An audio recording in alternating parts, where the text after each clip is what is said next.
Hi people, welcome back to my channel. If you are my subscriber, you're very welcome, and if this is your first time here, you're welcome as well. My name is Ibilolademodi and I film about food, lifestyle and many more. Today I'm going to be showing you guys how I make my grilled catfish.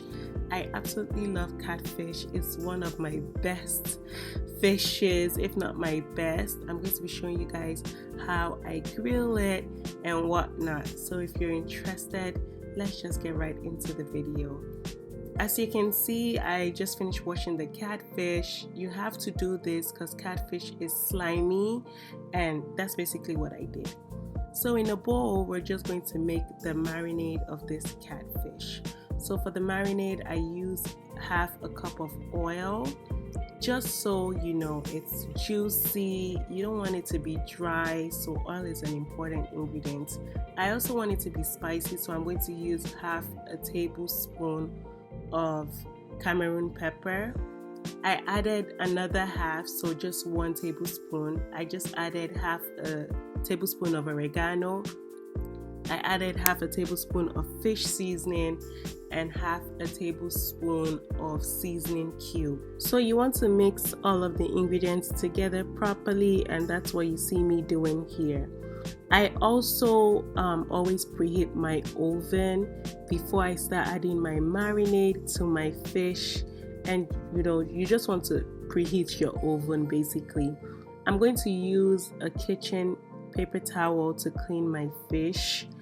I already washed this fish very like, you want to wash your fish thoroughly, guys, because catfish is slimy like I said. So off camera I did a good washing. You want to wash it with salt and lemon. That's an easy way to remove the slime. I'm also using a kitchen paper towel to clean the fish. You don't want any water, you want it to be dry so all of the marinade can easily penetrate into the fish. So that's what I'm just doing, cleaning up my fish, making sure that it's dry and ready for the marinade.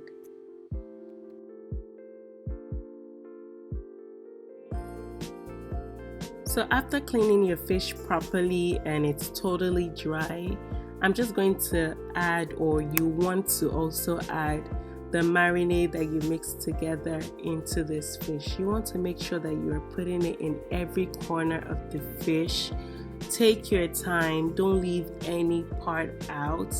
And yeah guys, I took my time. I'm showing you guys a good view so you see what I'm doing. Another thing that you can use is like a kitchen brush. I didn't have a kitchen brush, or I don't know why I didn't think about it, but yeah, you want to use a kitchen brush and just brush the marinade all over the fish. So I'm using my spoon to do this, but I made sure that I got every inch, every corner and every side.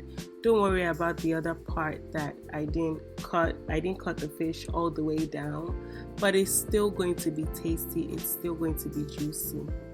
So as you can see here guys, I'm just rubbing my marinade in every corner. You want to make sure that you get every corner. Like I said earlier, don't leave any part out. Feel free to use your hands. Obviously you want to use clean hands. Please wash your hands.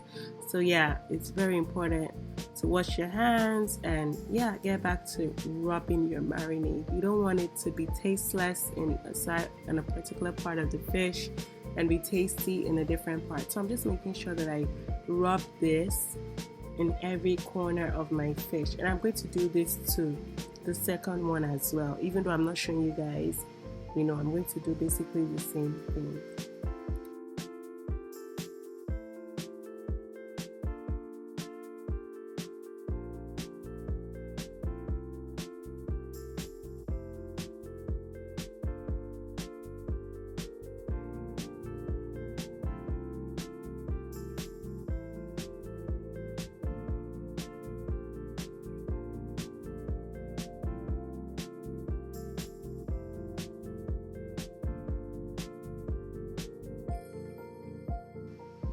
So after rubbing the marinade, I'm just adding some chopped onions and some Scotch bonnet pepper, some fresh Scotch bonnet pepper. This adds much more flavor. You know, I feel like you can add basically whatever you like. Some people add green peppers, some people add, you know, spring onions, some people add garlic, ginger, basil, whatever flavors you like. But I just like it plain sometimes. But it was absolutely delicious. So I just added, you know, basically peppers and onions. I'm going to wrap this up. You want to set it up properly and then put it in the oven. I put this in the oven for about 30 minutes. You want to make sure that you continue to put the juice on it. I didn't show all of that, but after 30 minutes, guys, this was basically the result. Please drain the water out only if you like it, if you like the water, but I don't like the water. It was juicy enough for me in the fish. So I drained it, I put it back in the oven for another 10 minutes or 5 minutes. 5 minutes is fine. And yeah, guys, this is the result of my fish. As you can see, it looks juicy. It was very, very tasty. If you enjoyed this video, please give me a thumbs up, subscribe to my channel for more videos, and I'll catch you guys in the next one. Bye!